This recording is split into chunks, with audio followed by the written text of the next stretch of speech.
Just off the Texas coast sits a unique beach town marked with salty vibes and sun-soaked memories. Port Aransas is a place where family traditions unfold naturally, and beauty lies both in island views and the unhurried moments between adventures. One visit, and you'll see why generations of Texans have anchored their traditions to the island life. Start your new favorite family tradition in Port Aransas, Texas. Go to visitportaransas.com and plan your visit to Austin's beach.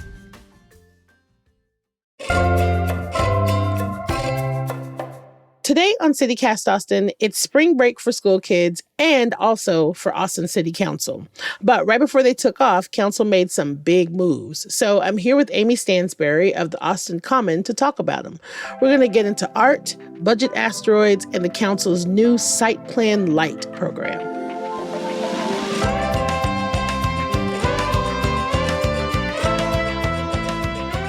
It's Tuesday, March 18th. I'm Nikki Devon, and this is what Austin's talking about.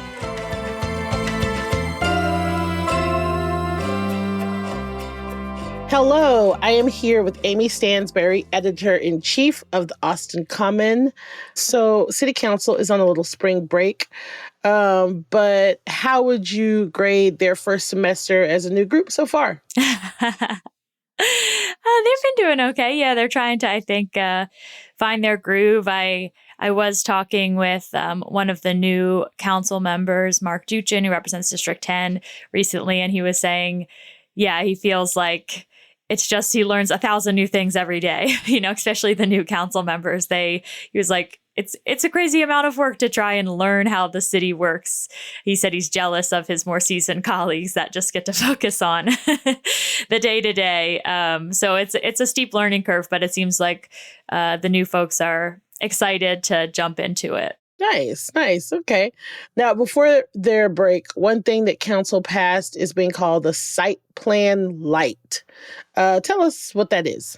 So City Council really, wants to promote this missing middle housing, as they call it, smaller scale apartment complexes or condos that they feel like fit more into existing neighborhoods. And so one of the barriers council has suggested is like a problem for getting more housing built is kind of the city's own regulations. And it could take a really long time at the city to get different permits, to get projects approved. Like you've probably heard this, people complain about this at the city level a lot for all kinds of different things. And so one of the issues that was raised is basically the process to get like a 500 unit apartment or condo complex built was the same as a 5 or 16 unit apartment complex. Like the small ones had to go through the same big, really intense process and expensive process as the big ones. And they've been playing around and trying to work on for years. How can we make it easier? How can we encourage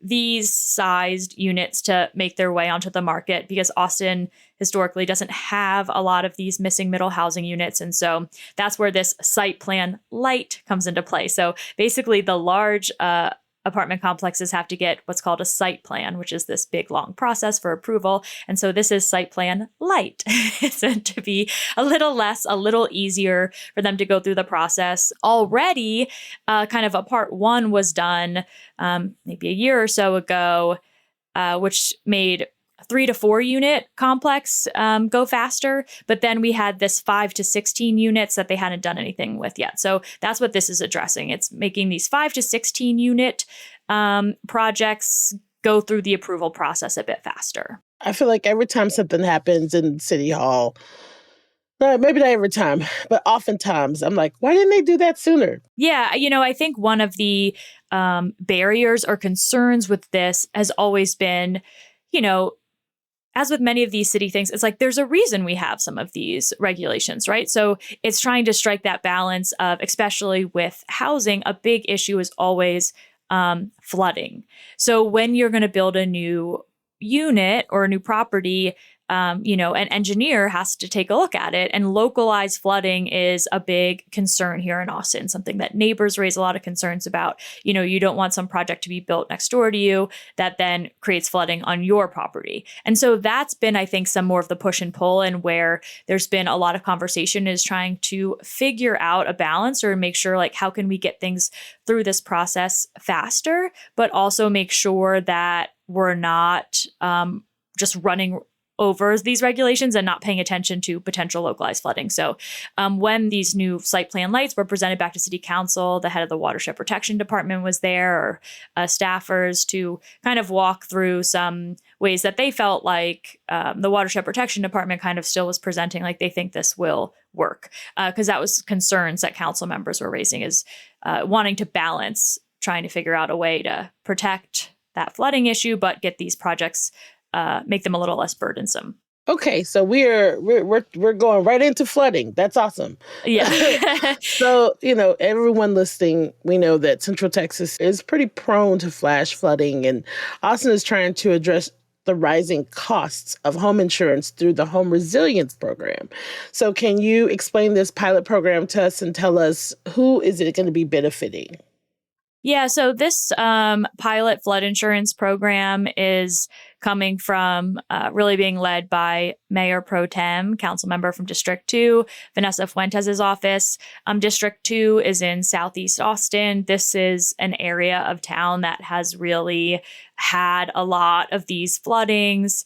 And, they really disproportionately have impacted low-income households, especially vulnerable to this. And, if their house gets flooded, they get this damage, then it also can lead to displacement of communities. And so that, I think, is a big reason why Councilmember Fuentes has been focused on this issue. It's just a pilot. So I think they're kind of testing out the best way to administer, give some folks help with flood insurance, because this can be a big barrier. At the same time, the city also does other things. Like, there's like a system where if the city is able to do a good job as a city in reducing flood risks, that can lower people's flood insurance also. So there's kind of a rating system that's given to cities. And so our city has tried to be pretty aggressive in this, but there's always more, that can be done in order to more largely reduce an entire community's flood risk with different projects and green spaces and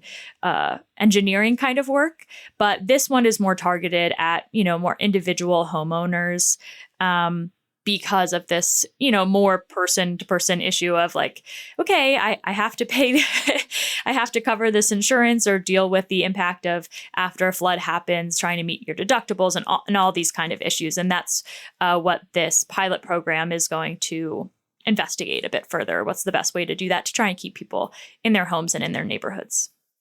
Nice. It seems like Councilmember Fuentes is hitting the ground running for sure. Like, she and council, really all of them. But it's interesting to watch and follow Councilmember Fuentes and Councilmember Vela. It seems as if they are really like, all right, this is our last time in office. We're making some things happen. It's good to hear it. She's always been a go-getter, but this sounds awesome.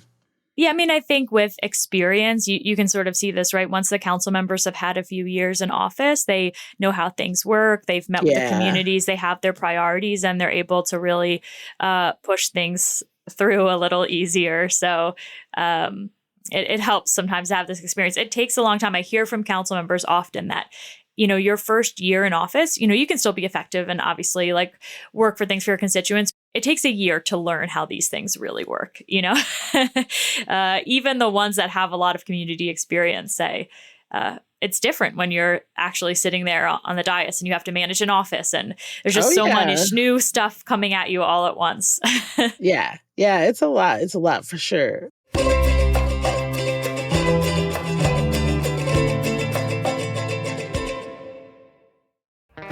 Hey y'all, it's Nikki. I have to tell you about Tecovas boots. I finally have a pair, and I don't know if y'all know this, but they're handmade, high quality, and stylish. And they're comfortable right outside of the box. Now, I know we buy everything online these days, but trust me, you have to get fitted for some boots at Tecovas. Now, whether you're like me, a newbie to boots, or you have a closet full of them, the folks at Tecovas will help you find your next favorite pair. So, grab a friend, head on over to the Tecovas flagship on South Congress or their store at the Domain. Plus, good news, they just opened a store in Georgetown at 709 Main Street for those of you that live just a little further north. With 3 locations in town, you have no excuses. So, that's tecovas.com. TECOVAS.com. Don't go gently, y'all. This episode is sponsored by Babbel. Are you holding back on foreign travel plans this year because you're afraid of the language gap? I'm not, because I have Babbel. I'm David Plotz, the CEO of CityCast, and I'm learning Spanish on Babbel, getting ready for a trip to Mexico City. Babbel is the language learning app that gets you talking.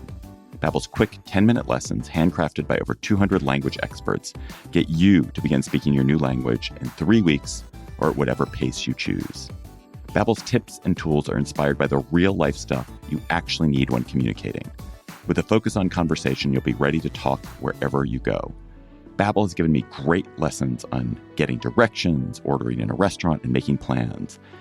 And of all the things I'm doing in Mexico City, I'm probably most excited about the soccer game we're going to. So I was excited to learn how to cheer from Babbel. That'll be me you'll hear yelling, "Fuerza Tigres! Fuerza Tigres!" With over 16 million subscriptions sold, Babbel's 14 award-winning language courses are backed by a 20-day money-back guarantee. Let's get more of you talking in a new language. Babbel is gifting our listeners 60% off subscriptions at babbel.com/citycast. Get up to 60% off at babbel.com/citycast. Spelled BABBEL.com/citycast. Babbel.com/citycast. Rules and restrictions may apply. So, something that we've been reporting on some in our Hey Austin newsletter is the controversy over public art. Recently it came out that there are a few pieces of public art that the city paid for in the Austin Convention Center that will be lost when the building is demolished to make way for the new one. And there was some opposition to this in the news.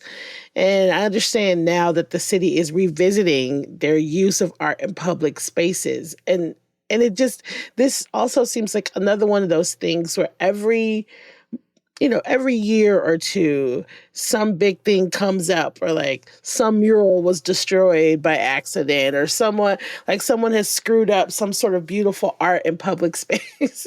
This seems to be a consistent thing that we're seeing in the city. So what did they decide on this? Yeah, I think one of the things that a lot of the art community has really tried to convey to the city is to have public art requires constant investment and maintaining these things. You can't just paint a mural one day and expect it to last there forever, right? It requires stewardship. And I think that's something that the city perhaps hasn't had as much focus on is, okay, let's, we'll invest in these projects, but also making sure that you're investing in maintaining them has been the trickier part. And so, like you said, the city has had this art in public places program since the 80s. And it is, a pretty cool program. The city is paying artists and infusing public art in all kinds of spaces. I mean, if you kind of start to notice it, you'll see them everywhere, right? These projects get put all throughout the city. But with this convention center, this has been a big point of contention, right? Like you said, it's going to be demolished. And in January, City Council voted to what they say deaccession the works in the convention center, which basically means to say they're not the city's. The city doesn't really own them anymore, and they're not going to be able to remove them. The money that was quoted for how much it would cost to remove these art pieces, some of them safely, was, in the tens of thousands of dollars. Artists were given the opportunity or told that if they wanted to remove the art, they could. And it seems like one or two maybe is doing that. But for many, that's just not feasible. Artists don't tend to have, tens of thousands of dollars laying around to remove their artwork from these projects. It's just not really reasonable. And I think that's where a lot of the anger from the art community came from. So City Council passed this resolution at their March 6th meeting to try and do a few things. One, see if there's ways to be more flexible with the art and public places funds the city has, to see if more money can be reserved for things like conservation, moving artwork if necessary, things like that. They also talked about letting artists know if their art is going to be deaccessioned earlier, so that if they wanted to do a fundraising campaign or figure out a way, they would have more time to move their art. It doesn't do anything about the convention center pieces. That kind of seems like a done deal at this point, but it's trying to, I guess, avoid this sort of thing from happening again in the future. And it also kind of just looks at initiating like an entire review of our art in public places ordinances and that program to try and make sure, it's been 40 years since we've had it. Is it as most effective as it could be? How can it be improved to better serve our art community? How can we have more public art in more public places, or more variety of places? And so the city manager is looking into that now, and I think is supposed to come back in a few months to some of our city's boards and commissions and to city council with some recommendations. And we'll probably vote on some changes at a later date. This has me really curious. There is public art all throughout City Hall, and each city council member has art in their offices that they send out a message and they're like, would anybody like to have their art in our offices?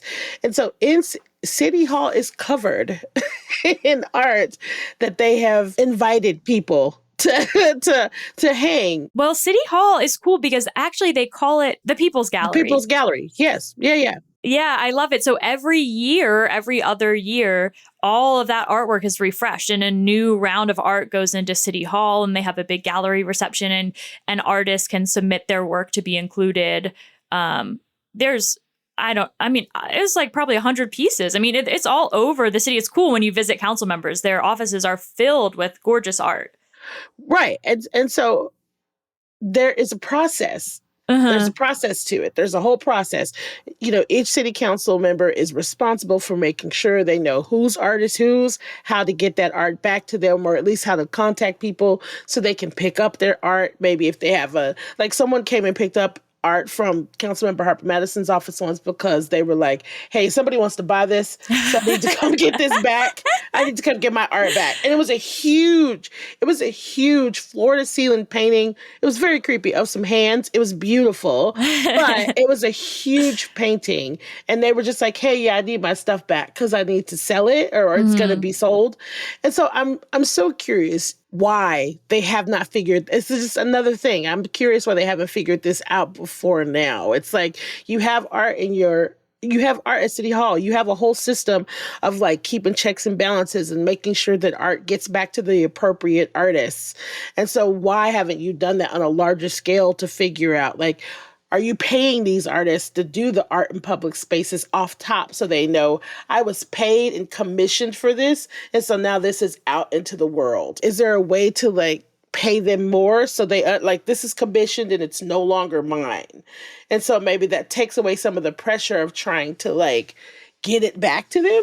They are paid for art in public places works. Good. I'm not sure about the People's Gallery. That one, it might be more of a showcase. Volunteer. Yeah. But the art in public places is meant to be an art development program. So I think it's in partnership with the city's economic development department even. So it's meant to pay artists. That is great. A big point of it. So artists are paid for the work. I think the issue is just that if we as a public are going to invest in these works and they really become part of our community, that we're not just letting them languish or that we don't just let them get destroyed. And that the artists, seem like the artists also, when they sell their work or do this work for the city, they feel an expectation that then the city it's going to be there, right? And not just get destroyed to make way for another convention center project. So that's, I think, where a lot of the controversy is. And always with arts, it's we as a city, I think we do have these robust art programs, but there's never enough funding being dedicated towards it. I think there's been some concerns that just, never taken as seriously as maybe many in the community would like, or put as top a priority as many would like. That's fair. That's totally always fair. With art, it gets kind of pushed, but I think there's sort of this push to say, actually, what makes our community great, what brings tourists to our community is art. The art is at the core of it. And I think that's a lot of what the art community is trying to convey here. I love it. I love it. It makes me feel better that they're being paid because I'm just like, man, you're destroying the art and you're not paying them for the art you're destroying.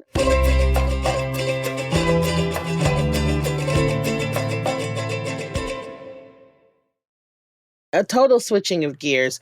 I heard that there was also something new at council about labor negotiations with the Austin Police Association. Yeah, and guess actually with all labor associations. So basically, city council, people might remember in the news, sometimes you hear these words, meet and confer, and that's like the sort of collective bargaining process around all of our city's labor negotiations. So what ends up in the news the most is the Austin Police Association, but we also have, like a fire association, EMS, and all of these other labor negotiations that happen.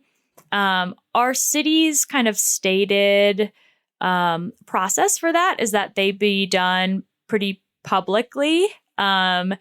But there were some concerns raised during the last Austin Police Association contract negotiations that process was not as public as it had historically been. A lot of community members raised concerns about that, felt like it didn't give them the opportunity to really understand how the negotiations were progressing, to get feedback.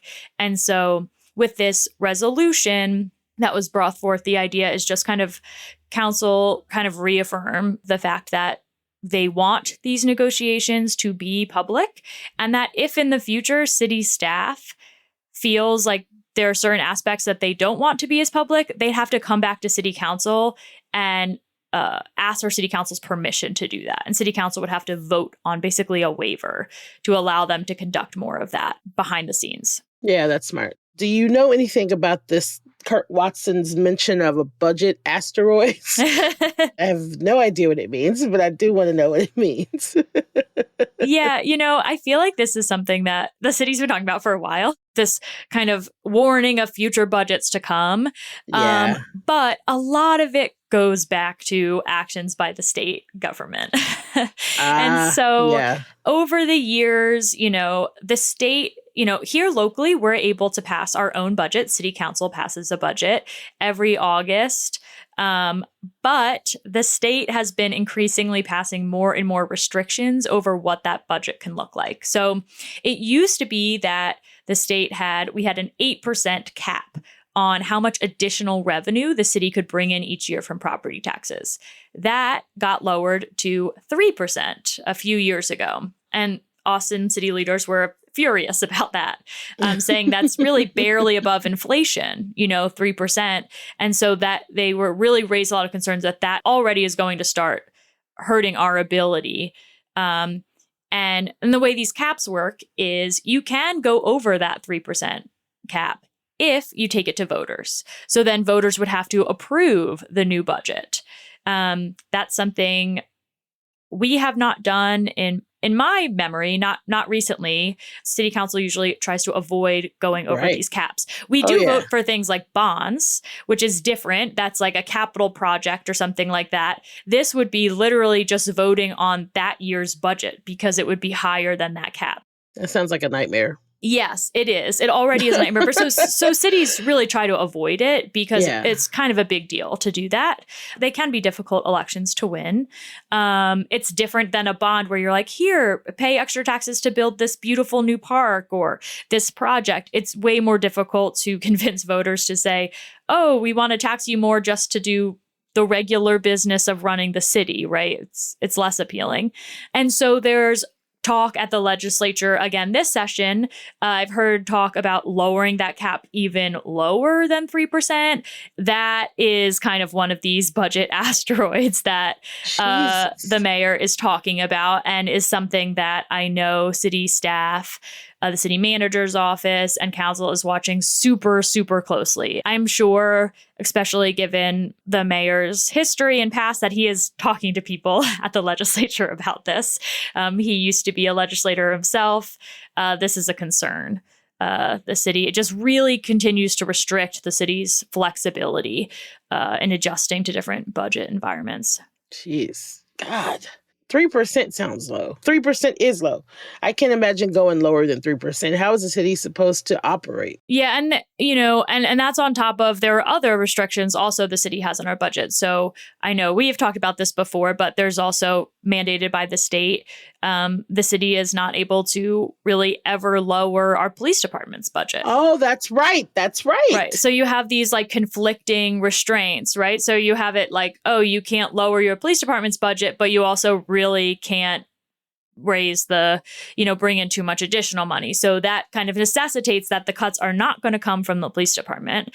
They're going to come from most likely social services. And I think that's kind of the target of a lot of this and where some of that tension comes from. So at this point, I think it's just sort of a wait and see what comes out of that. But I know that from the city manager's office that really works on developing the budget, this is something they're watching extremely closely because if something like this passes, that's really going to impact their budget predictions. So we'll have to wait and see till the session is over. I believe June 2nd is the last day of session. So that's where many Austin leaders are holding their breath until June 2nd.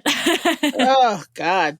What else should we know about what's happening at Austin City Council right now that I haven't asked you about? Is there anything else that you want to cover that we haven't talked about? Yeah, one other interesting thing that was passed recently has to do with something called MCOT, which is the Expanded Mobile Crisis Outreach Team.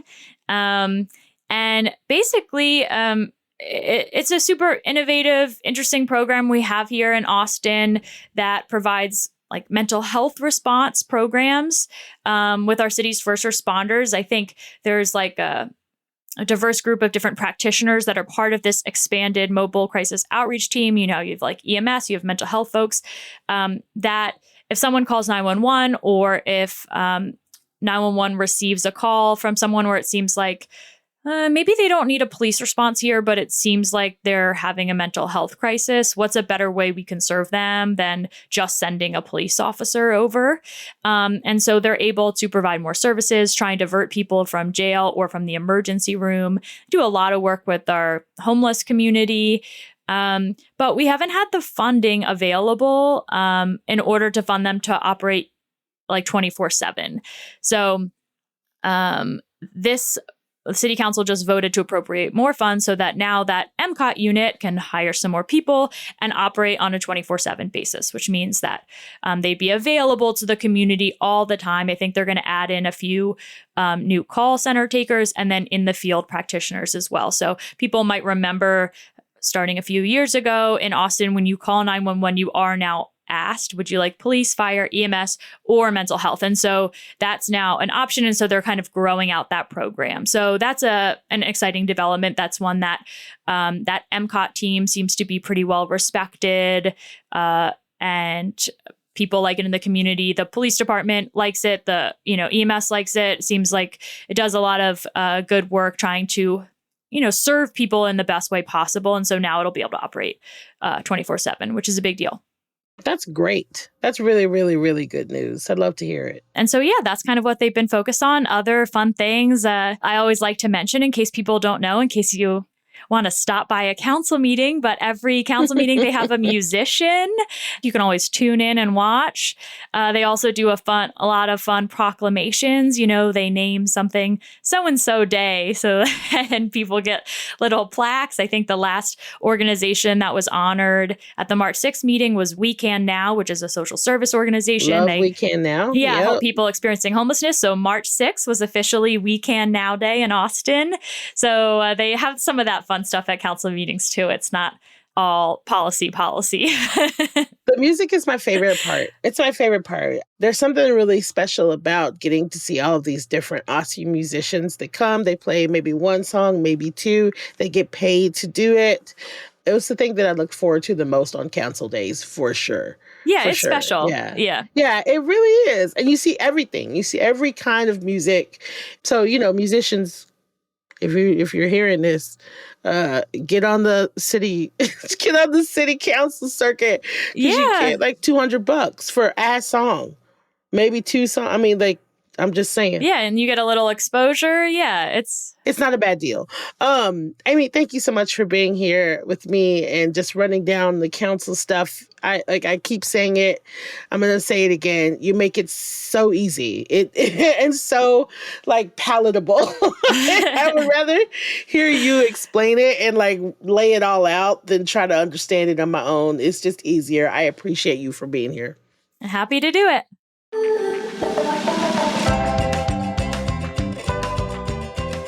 That's all for today here on CityCast Austin. You can find links to Amy's work at the Austin Common in our show notes.